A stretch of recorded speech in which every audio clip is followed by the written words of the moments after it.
વાહ વાહ વાહ વાહ વાહ. આજે તો નર્મદા મૈયાના સાનિધ્યમાં આવીને એવું લાગે છે કે જાણે આ જીવ અને શિવ એક થઈ ગયા હોય. બોલો. મને તો અદ્ભુત આનંદની અનુભૂતિ. સાનિધ્યમાં આવું ને પરિક્રમા કરવી એ તો જે પુણ્યશાળી હોય એનું જ કામ છે ભાઈ. વાત તો સાચી છે, પુણ્યશાળી હોય એને આ પરિક્રમાનો લાભ મળે. અને કહેવાય છે ને કે માં નર્મદાના તો કંકર માં ભગવાન શંકર વસે છે. સાચી વાત કર્યો ભાઈ. એટલે જ તો આપણે ઉત્તર વાહિની પરિક્રમા કરવા માટે આવ્યા છીએ. અરે વાહ. તો મને એમ જણાવો કે આ પરિક્રમાને ઉત્તર વાહિની પરિક્રમા કેમ કહેવાય છે? એ ભાઈ કે આપણે સોશિયલ મીડિયામાં રીલ બીલ જોઈને નથી આવી ગયા કે આપણને ખબર ના હોય. આપણે તો અહીંયા સાચી શ્રદ્ધાથી આવ્યા છીએ. એટલે ભાઈ રામપુરાથી તિલકવાડા સુધી નર્મદા મૈયાનો પ્રવાહ ઉત્તર દિશામાં હોય છે, એટલે એને ઉત્તર વાહિની પરિક્રમા. વાત તો તમારી સાચી છે, પણ આ સંપૂર્ણ નર્મદા મૈયાની પરિક્રમા કરવાથી જે ફળ મળે છે ને એ જ ફળ આ ઉત્તર વાહિની પરિક્રમા કરવાથી મળે છે. વાત તો સાચી કરી હો.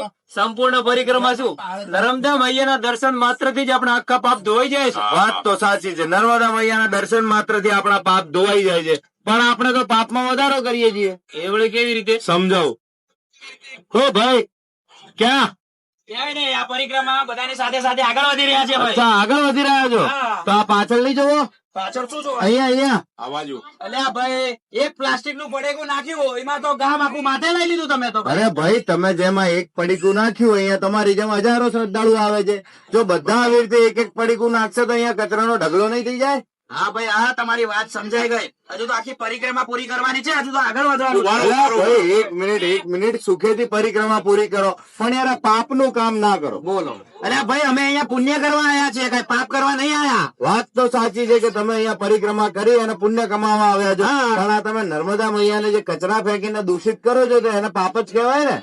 વાત તો ખરી. બરાબર. અને તમને ખબર છે કે ભારત સરકારે સિંગલ યુઝ પ્લાસ્ટિક ઉપર પ્રતિબંધ મૂકેલો છે. પણ ભાઈ, આ સિંગલ યુઝ પ્લાસ્ટિક છે શું?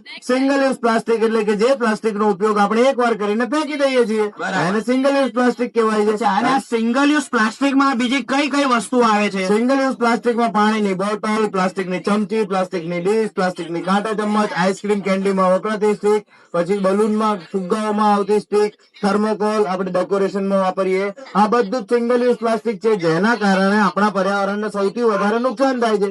અને સદીઓ સુધી એ સિંગલ પ્લાસ્ટિક જેમનું તેમ પૃથ્વી ઉપર પડ્યું રહે છે. અને જો ભાઈ, આ માર્ગ ઉપર ઠેર ઠેર કચરા ટોપલી મૂકેલી જ છે. બરાબર છે. હા, અને રસ્તામાં ક્યાંય તમને કોઈ સેવા કેમ્પ ઉપર સિંગલ યુઝ પ્લાસ્ટિક મળે તો તમારે કાં તો એને કચરા પેટીમાં નાખવું, અને આજુબાજુ કચરા પેટી ના હોય તો તમારા ખિસ્સામાં કે બેગમાં થોડી વાર મૂકી દેવું, અને જયારે કચરા પેટી આવે ત્યારે એનો નિકાલ કરવો. અને એટલું જ નહીં, હવે આપણા પરિક્રમા કરવા આવ્યા છીએ તો આપણી પ્રકૃતિને પણ આપણે સમજવી જોઈએ ને. કેવી રીતે? સૂર્યનારાયણ ભગવાન બધાને સૌર ઉર્જા આપે છે, તો સૌર ઉર્જાથી ચાલતા સાધનો આપણે વસાવવા જોઈએ. સોલર કુકર છે, સોલર હીટર છે, સોલર ગીઝર છે, તો એનાથી શું થશે? ઇલેક્ટ્રિસિટી બચશે, ઈંધણ બચશે, પર્યાવરણને ફાયદો થશે. પૈસા પણ બચશે ભાઈ. હા, માણસ બહુ લાલચી છે અને પૈસા પહેલા દેખાય છે, પણ વાત તો સાચી છે, પૈસા પણ બચે. બરાબર છે. હવે તમે મને એમ કહો કે આ નર્મદા મૈયાનું જળ કેટલું પવિત્ર? અરે બહુ બહુ પવિત્ર છે, બધા જ પાપ ધોવાઈ જાય. અચ્છા, અને તમારા ઘરે જે જળ આવે છે એ તો ઘરનું પાણી છે. લો બોલો, ઘરનું પાણી. ભાઈ, એ પણ અગત્યનું જ છે, કારણ કે જળ છે તો જીવન છે. જળ હે તો ભલ હે. બરાબર છે. એટલે ઘરે જે પાણી આવે છે એનો પણ યોગ્ય ઉપયોગ જ કરવો જોઈએ.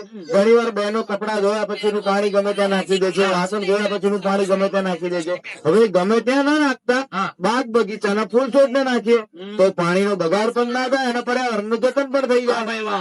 બરાબર. હવે તમે જયારે ઘરે જાઓ ને પરિક્રમા પૂરી કરીને એટલે એક મોટો પ્રસંગ કરી નાખો. મહેમાનો બોલાવો, ભાઈબંધો બોલાવો. કેમ? અરે એવું લાગવું જોઈએ તમારા છોકરાના લગન છે, પણ ભાઈ, અમારા છોકરા તો હજુ નાના નાના છે. એ તમારા છોકરાના ફાયદો થાય ને એવી વાત છે. એવી કેવી વાત છે ને એવો કેવો ફાયદો છે? જો હું તમને કહું, હવે જયારે પ્રસંગ કરો ને ત્યારે તમારા વિસ્તારમાં 5 એક વૃક્ષ વાવી દો, એટલે આવનારી પેઢીઓને ઓક્સિજન આપશે, આપણા પર્યાવરણનું રક્ષણ થશે અને પૃથ્વીનું ગ્રીન કવર બનશે. હા ભાઈ, વાહ. બરાબર ને? પણ એક વાત કહું, મને આ માણસ ઉપર વિશ્વાસ નથી, તો સહેજ પણ વિશ્વાસ નથી એનો. કારણ કે આ જ માણસ કચરો ફેંકે છે બધે. તો એવું જ હોય ને તો બધાની પહેલા સૌથી પહેલા હું સંકલ્પ લેવા તૈયાર છું. હવે જો આમાં સંકલ્પ લેતો હોય તો હું પણ લેવા તૈયાર છું. અરે ભાઈ, અમે બધા તૈયાર છીએ સંકલ્પ લેવા. તો તમે લોકો પણ અમારી સાથે આજે એક નાનકડો સંકલ્પ લઈશું. બધા જમણો હાથ પ્લીઝ આગળ કરજો. હું ભારત દેશનો નાગરિક ભારત દેશનો નાગરિક આજે સંકલ્પ લઉં છું આજે સંકલ્પ લઉં છું કે આ નર્મદા પરિક્રમા રૂટ પર ત્યાં નર્મદા પરિક્રમા રૂટ પર કચરો ગમે ત્યાં ફેંકીશ નહીં, કચરો ગમે ત્યાં ફેંકીશ નહીં, સિંગલ યુઝ પ્લાસ્ટિક નો ઉપયોગ ટાળીશ, સિંગલ યુઝ પ્લાસ્ટિક નો ઉપયોગ ટાળીશ, મારા ઘર, મારા ઘર, મહોલ્લા અને શહેરીને મોહલ્લા અને શેરીને સ્વચ્છ અને સુંદર બનાવીશ. સ્વચ્છ અને સુંદર બનાવીશ. જય હિન્દ, જય ભારત. જય હિન્દ, જય ભારત. નર્મદે નર્મદે હર. નર્મદે